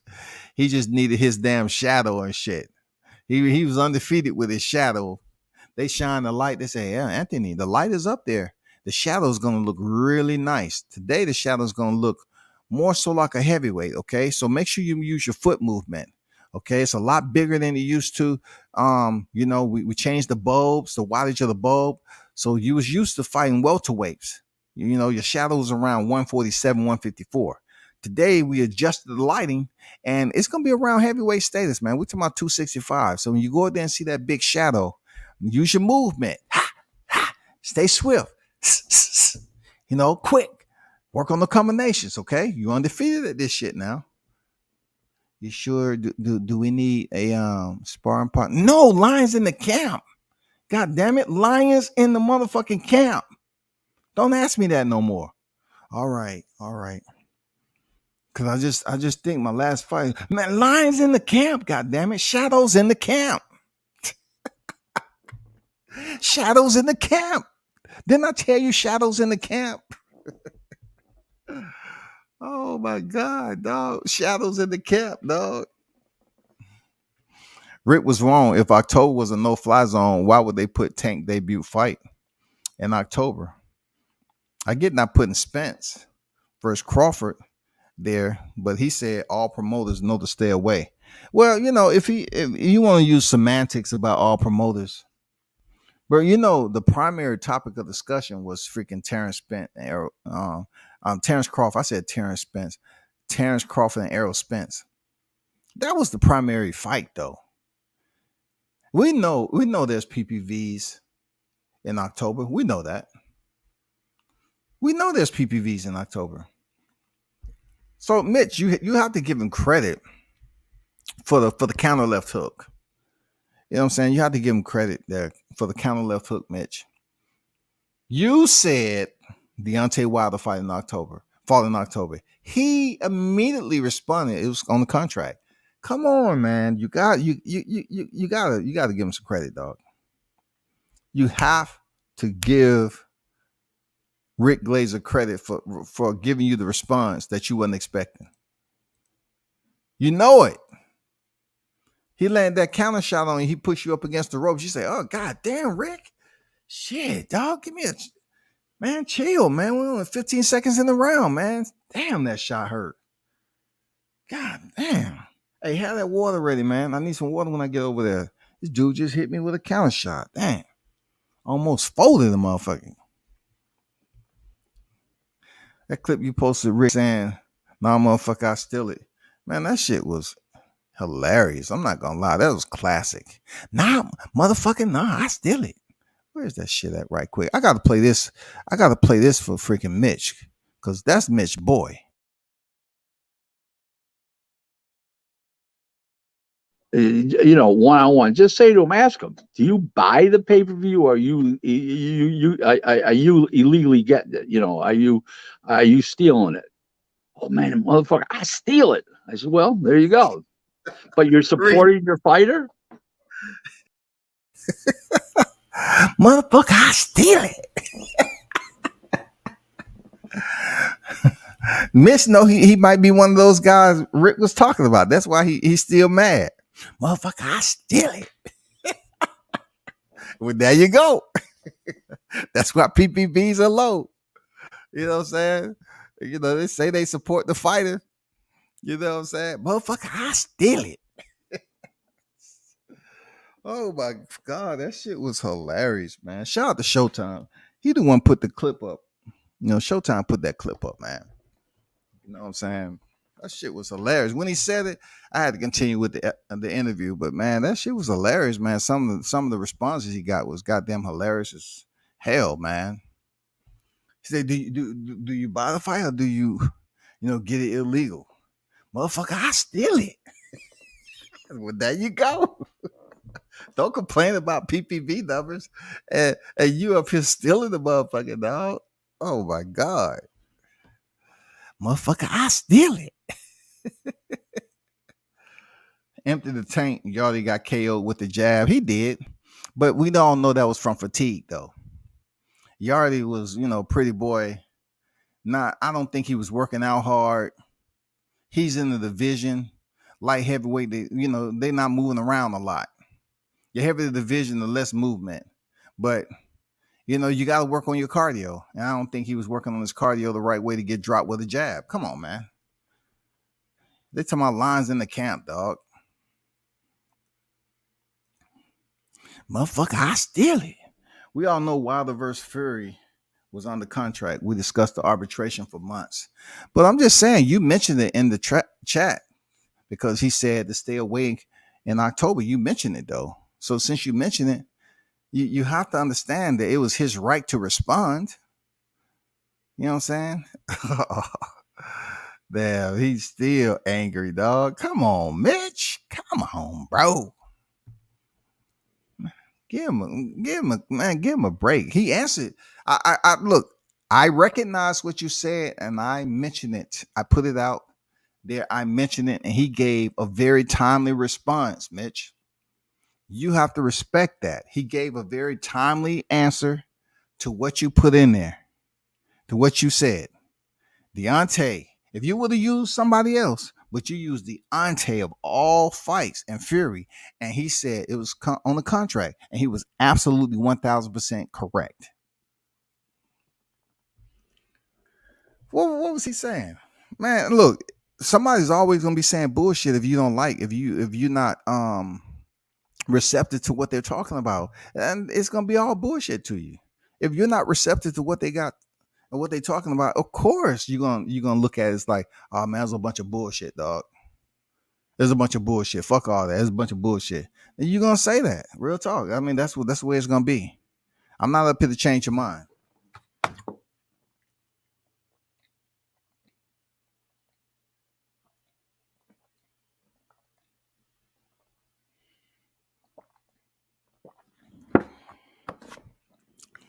La la la.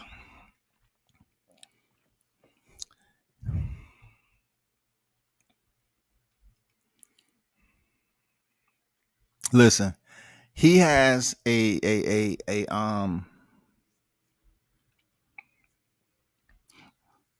has a dysfunctional relationship, with the LDBC. I don't get into what they got going on. You know what I'm saying? Even though he mentioned on my panel, that's between him and them. You know what I'm saying? That's between him and them. I'm not gonna get involved just because he mentioned on my show and insert myself into a situation that he has. If they feel the way they do about him and he feels that way about them, and because mostly every interview he's mentioned the LDBC, that's between them. You know what I'm saying? I'm not on that time. I don't have a reason to be on that time.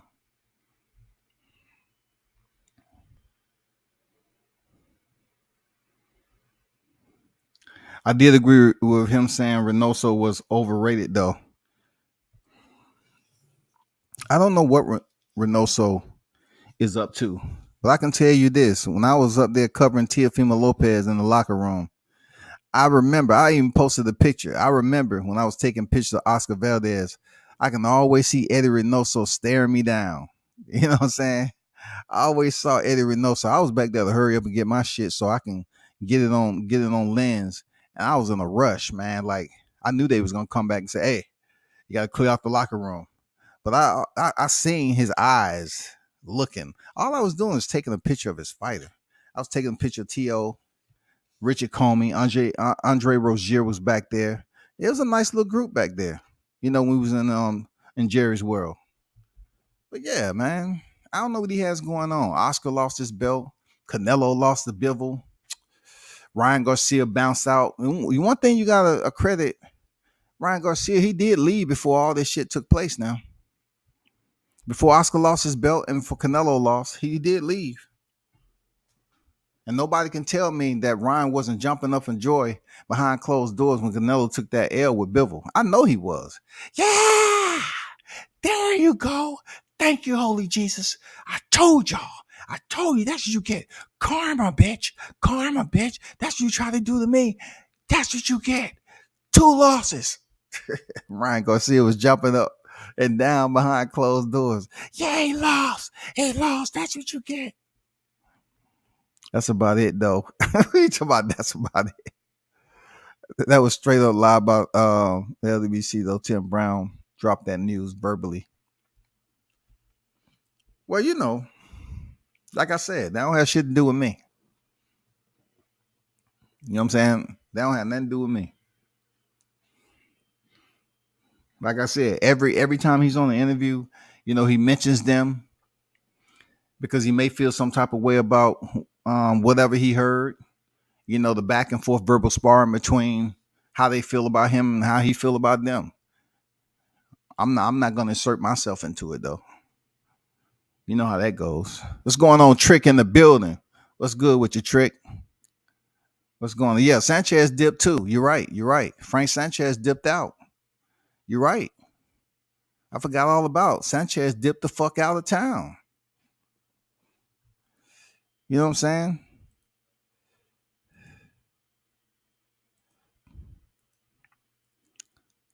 Hey, Tricky, you want to pull up? I don't know what you got going on this Sunday, man. I don't know if you just got out of church, you had to confess, your sins to the Most High, or something like that, or whatever. You need to give a testimony, and ask that the boxing gods do their, just do and give us the fights we want.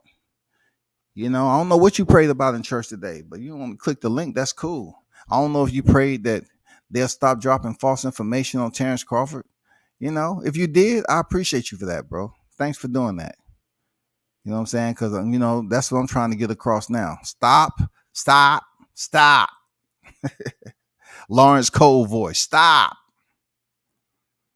August, when I tell you to stop fighting, stop fighting. But I was fighting because I have an opponent to fight. You didn't get the orders? I'm in charge in here. If I tell you to stop fighting in the middle of a combination, stop fighting.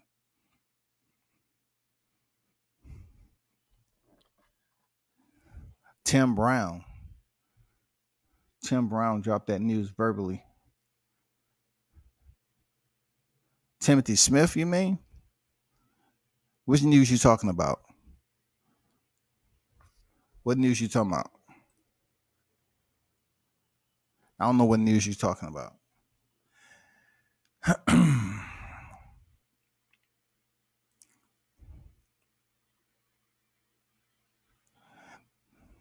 So Chris Eubanks and Liam Smith clash is possible and upcoming. One thing I must address about Edgar Berlanga, and I'm going to keep it respectful. Did y'all see the video I put out there? I reposted of Berlanga biting the left ear of Angulo. Did y'all see that? Edgar Berlanga almost did similar. He did do similar what Mike Tyson did.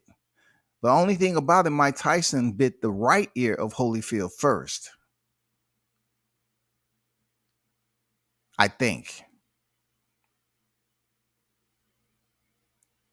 But he bit the ear of the guy because he said he kept throwing elbows.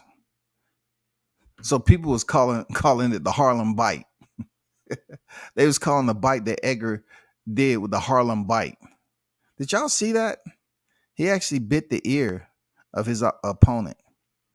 For real. I can't tell you, you know what I'm saying?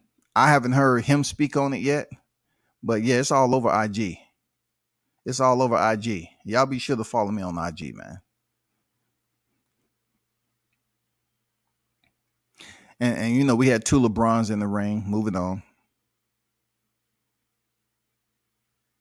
I bet they had a little laugh and giggle out of that. Oh, we got two LeBrons. Ha ha. Why don't we get their pay mixed up? No, we can't do that because they're getting paid the same. Okay, great.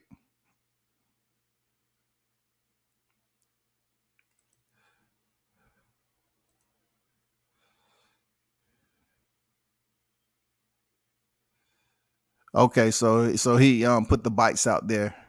He put the bite out there because of elbows. That's almost like, you know, the same as Mike Tyson being mad at Holyfield for headbutting. He said Holyfield was headbutting, and he said, I got to go home with my daughter like this, you know, because Holyfield was headbutting. So he bit his ear. He just didn't bite with average pressure. Mike Tyson bit to take the cartilage out. So I can't imagine how that hurt. Like, that shit must have hurt like a motherfucker. For real. Knowing what we know now about Mike, man, he was super duper crazy, dog. He didn't take no shit. Oh, yeah, you're right. You're right, you know. TGB, absolutely. Tom Brown dropped that information. But you know how it is. You know how shit happen. Beleng was frustrated. Yeah, I think it was because of the elbows, though. Real talk. That's what I think. I think it was because of the elbows or something.